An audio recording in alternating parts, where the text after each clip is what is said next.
భరించేవాడు భర్త అనేసి ఊరికే అంటారు కదా!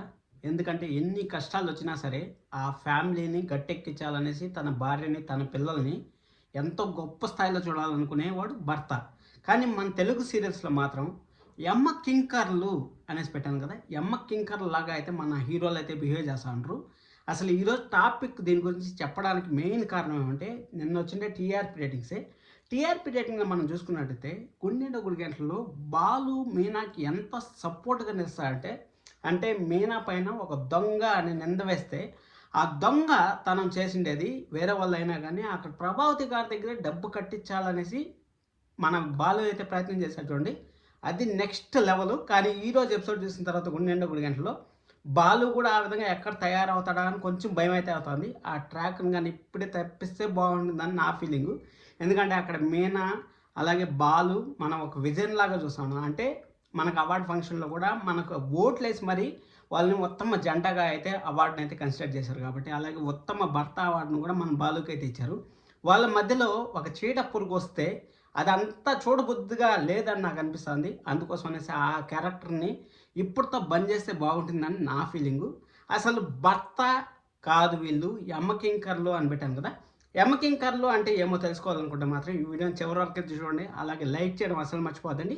ఇలాంటి డిఫరెంట్ టాపిక్స్ కావాలనుకుంటే ఏదన్నా మీకు ఐడియా ఉంటుంది కదా! వీటిపైన ఒక వీడియో చేయండి సార్ అంటే భార్యల పైన గాని, మీకు ఏదైనా సరే సీరియల్‌లో ఎలాంటి కొంచెం కొత్తగా అంటే రివ్యూ కాకుండా కొంచెం కొత్తదనంగా ఈ విధంగా ఒక మనిషిని ఇంప్లిమెంట్ చేస్తా ఏదైనా వీడియో చేయండి సార్ అని మీ దగ్గర ఏమైనా ఐడియాలు ఉంటే ఖచ్చితంగా మన ఛానల్‌లో కామెంట్ చేయండి. ఖచ్చితంగా మీకు ఈరోజు కామెంట్ చేశారంటే రేపు ఈవినింగ్ లోపలైతే మీకైతే వీడియో అయితే ఖచ్చితంగా మన ఛానల్‌లో అయితే వస్తుంది.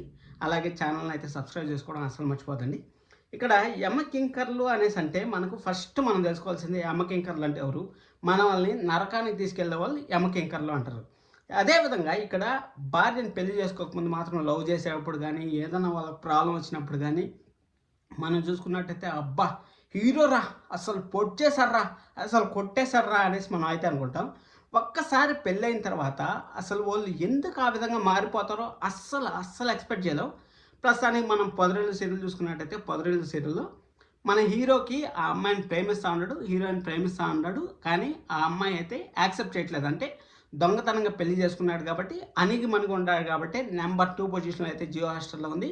అలాగే మన టీఆర్‌పీలో కూడా నంబర్ 2 పొజిషన్‌లో అయితే ఉంది. అలా భార్య అడుగు జాడల్లో నడుస్తా ఉంటారు. అలాగే భార్య కూడా భర్త అడుగు జాడల్లో నడుస్తా ఉంది కాబట్టి, అక్కడ సీరియల్ అని నంబర్ 2 పొజిషన్‌లో అయితే వచ్చింది. అలా 'గుండెనిండా గుడిగంటలు' తీసుకున్నట్టయితే బాలు అసలు మీనా పైన చిన్న, చిన్న ఈగ వాలినా గానీ వాళ్ళని ఏం చేస్తాడో మనకు తెలుసు కదా! అలాగా అదర్ సీరియల్స్‌లో హీరోలు ఎందుకు చేయలేకపోతా ఉంటారు అనేది ఈ పెద్ద కాన్సెప్ట్.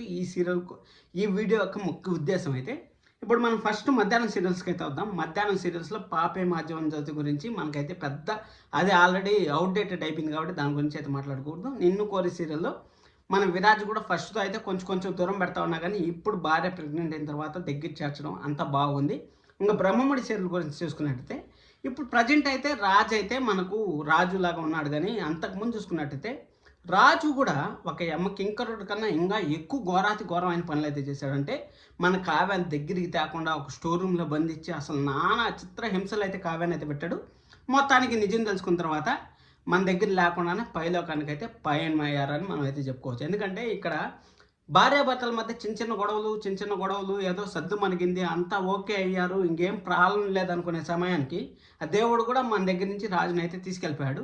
ఇంక తీసుకెళ్ళిపోయిన తర్వాత మళ్ళీ అదే రాజు రూపంలో వచ్చినా గానీ ఇక్కడ మన హిందూకి ఏమైనా హెల్ప్ చేస్తా ఉంటారా అంటే, హెల్ప్ చేసినట్టు మనకు చూపిస్తా ఉంటారు గానీ అక్కడైతే హెల్ప్ అయితే చేయట్లేదు. కొంచెం డిసప్పాయింట్ అయితే అవుతా ఉన్నాం కదా మనం సీరియల్ చూస్తా ఉన్నప్పుడు. ఎందుకంటే అక్కడ మన హిందూకి అలాగే రాజుకి మనకు కమ్యూనికేషన్ అంతగా కుదరట్లేదు అనేసి అయితే మనకైతే నెగెటివ్ కామెంట్స్ కూడా ఈరోజు రివ్యూ చేద్దాం అనుకున్నాను. కానీ నెగెటివ్ కామెంట్స్ వల్ల నా మైండ్‌లో అంతా నెగెటివ్ కామెంట్స్ అయితే తిరుగుతున్నాయి. మళ్ళీ నేను నెగెటివ్‌గా మాట్లాడితే మళ్ళీ బ్రహ్మముడి ఫ్యాన్స్ అంతా నా పైన దండయాత్ర చేస్తారనేసి నేనైతే అది చేయలేదు. సరే అనేసి బ్రహ్మముడి అయిపోయింది. ఇంకా 'పలికే బంగారం అయినా'లో కూడా అంతే.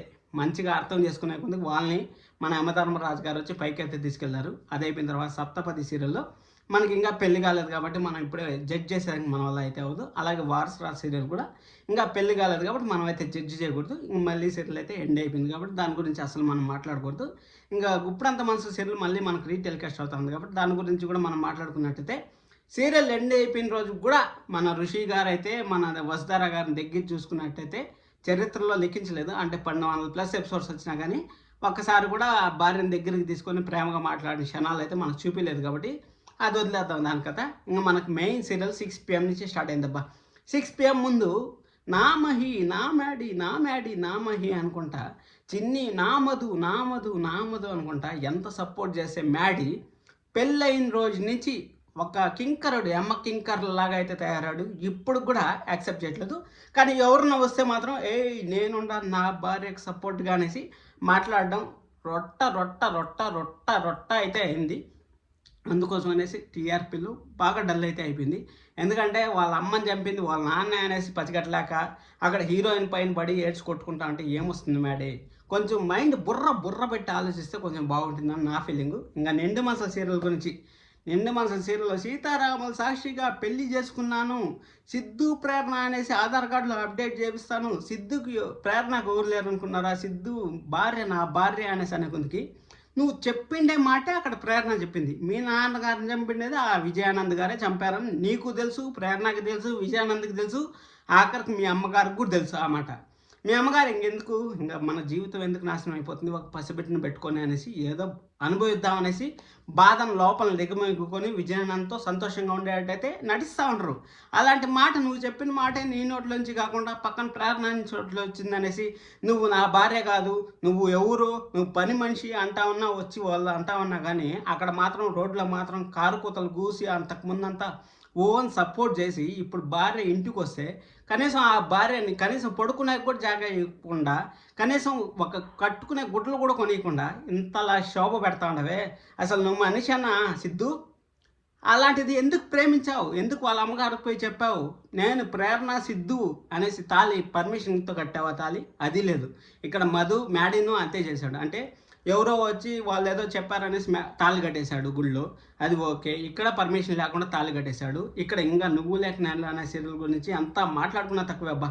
ఎవరినో తప్పించుకోవాలనేసి, వాడు పెళ్లి నుంచి తప్పించుకోవాలనేసి ఎవరినో బలి చేసి వాళ్ళ నాన్న పాపం హీరోయిన్ వాళ్ళ నాన్న ఏ పాపం చేయకపోయినా సరే జైల్లో కూర్చోబెట్టి ఇక్కడ అమ్మాయికి చిత్రహింసలు చూపించడం అనేది అస్సలు నచ్చట్లేదు. ఇంకా మనం ఇల్లాల పిల్లల గురించి ఎంత మాట్లాడుకున్నా తక్కువే. ఈరోజు ధీరజ్ బాగానే ఉన్నాడు, ఎందుకంటే ప్రేమ గురించి అర్థం చేసుకున్నాడు. రేపు కూడా ఈ విధంగా ఉంటాడంటే నాకైతే నమ్మకం లేదురా, నిజంగా నమ్మకం లేదు. ప్రేమ ధీరజ్ అనేవాళ్ళు మనకు మన రాజు ఎలాగ ఉన్నాడు ఒకప్పట్లో, అంటే కావాల్సినప్పుడు అవసరం వచ్చినప్పుడు మన ప్రేమగా అమ్మ కావ్య అనేసి ఎలాగైతే అంటాడో అదేవిధంగా ఇప్పుడు ప్రేమ అని కొంగు పట్టుకొని వెనకాల తిరుగుతూ ఉంటాడు. మళ్ళీ అంతే డేంజర్లో అయితే మన ధీరజ్ అయితే మారే ఛాన్స్ అయితే వెరీ వెరీ హైగా ఉంటుంది, గుర్తుపెట్టుకోండి ఇది మాత్రం. అది అయిపోయిన తర్వాత ఇంకా మన కార్తీక్ బాబు ఎన్ని జన్మలు ఇచ్చినా దీపాకు నేనే భర్తగా ఉంటానని ఈరోజు ఎపిసోడ్లో అయితే పెద్ద పెద్ద కారు కూతలు అయితే కూర్చాడు కదా. అస్సలు కార్తీక్ లాంటి భర్త ఏ అమ్మాయి జీవితంలో ఉండకూడదని నేనైతే అనుకుంటాను. ఎందుకంటే ఇప్పుడు ఫస్ట్ కార్తీక్ దీపం 1 చూసుకున్నట్టయితే దీపాన్ని ఏ రోజు దగ్గర తీసుకున్న పాపాన్ని పోలేదు. అదే అయిపోయింది పాపాన్ని పోయినాడు, ఒకవేళ తీసుకునే కొంది యమధర్మరాజు గారు వచ్చి ఇంకా పైకి తీసుకెళ్ళిపోయారు. ఇంకా నెక్స్ట్ కార్తీక్ దీపం 2లో ఆగస్టులో తెలిసింది అసలైన వారసురాలు అనేసి. ఆ రోజు నుంచి ఇప్పటి వరకు వాళ్ళ అమ్మా నాన్నకి దగ్గర చేయకుండా దీపాన్ని దూరం సైడ్ చేస్తా ఇక్కడ జోష్నతో మెడలో తాళ్ళు కూడా కట్టేశాడంట. వాళ్ళ అమ్మకి కళ్ళు వచ్చిందంటే ఈరోజు జోష్న దాని గురించి పెద్ద ఒక నీతి భోగాలు అయితే చెప్పింది. అంటే అత్త కళ్ళు వచ్చిందంట, బావ నా మెడలో తాళి కట్టాడంట అనేసి మన జోష్న భజన చేయడం. అలాగే మన పారిజాతం గారు వచ్చి సూర్యుడు అర్ధరాత్రి వెలిగిన సూర్యుడు అనేసి మన పారిజాతం గారు పెద్ద పెద్ద డైలాగులు చెప్పారు. కానీ అసలు కార్తీక్ దీపాన్ని వాళ్ళ అమ్మ నాన్నలు దగ్గర చేసి ఆ జోష్నాన్ని సైడ్ చేద్దామనేసి అసలు హీరోనే, కానీ విలన్ అంటే ఎలా ఉండాలో పర్టికులర్గా విలన్కి సపోర్ట్గా విలన్ ఏం తప్పు చేసినా సరే జస్ట్ ప్రోమో కోసమే మన కార్తీక్ బాబు ఏంటంటే ఉంటాడబ్బా. ఛాలెంజ్ చేస్తాడు కానీ ఆ ఛాలెంజ్ని 1% అదర్ హీరోలు అన్నా సరే 1% అన్నా ఏదో సరే 10% అన్నా మిగలు పెట్టుకుందాం అనుకుంటాడు. మన కార్తీక్ బాబు అయితే మైనస్లోకి వెళ్ళిపోతాడు. ఇంకా మన కార్తీక్ బాబు గురించి ఎంత తక్కువ మాట్లాడుకుంటే అంత మంచిది మనం. అది అయిపోయిన తర్వాత మనకి ఇంటింటి రామాయణ సీరియల్ గురించి నాకైతే పెద్దగా తెలియదు. అంతకుముందు వాళ్ళ మధ్య కూడా కొన్ని గొడవలు ఉన్నాయి. మన అవని అయితే దూరంగా పెట్టినారు, మళ్ళీ కలిశారు. ఇంకా బాలు గురించి నేను ఆల్రెడీ చెప్పాను. ఇప్పుడు ఆ ట్రాక్ను కానీ తగ్గించిపోతే మాత్రం ఖచ్చితంగా మళ్ళీ గుండె గుడి డేంజర్ జోన్లో పడే ఛాన్స్ అయితే ఉంటుంది. అసలు బాలు మీనా అంటేనే ఒక విజన్ అంటే ఒక బెస్ట్ కపుల్ లాగా మనం అయితే చూస్తాను. సీరియల్స్ అన్నిట్లో అందరు కేటగిరీ వచ్చింది కదా! అందరు కేటగిరీ వచ్చినా గానీ ఓటింగ్‌లో మాత్రం బాలు మీనాకేశారంటే అర్థం చేసుకోండి వాళ్ళ పర్ఫార్మెన్స్ ఆ విధంగా ఉంది అనేసి మనకైతే తెలుసు. ఇంక మన చక్రి, మహాలక్ష్మి లవ్ స్టోరీ కూడా స్టార్ట్ అయిన తర్వాత చక్రి అయితే ఖచ్చితంగా మహాలక్ష్మిని బానే చూసుకుంటాడు కాబట్టి వాళ్ళకి ఎలాంటి ప్రాబ్లమ్ లేదని నేనైతే అనుకుంటున్నాను. గోదావరి సీరియల్ గురించి కూడా మనమైతే ఒక వీడియో అయితే వస్తుంది మన ఛానల్‌లో. సబ్స్క్రైబ్ చేసుకోండి, లైక్ చేసి వీడియో చూస్తుందని. Thank you so much. Love you all. Bye bye. ఇందులో మీరేదైనా కావాలనుకుంటే ఖచ్చితంగా కామెంట్ చేయండి.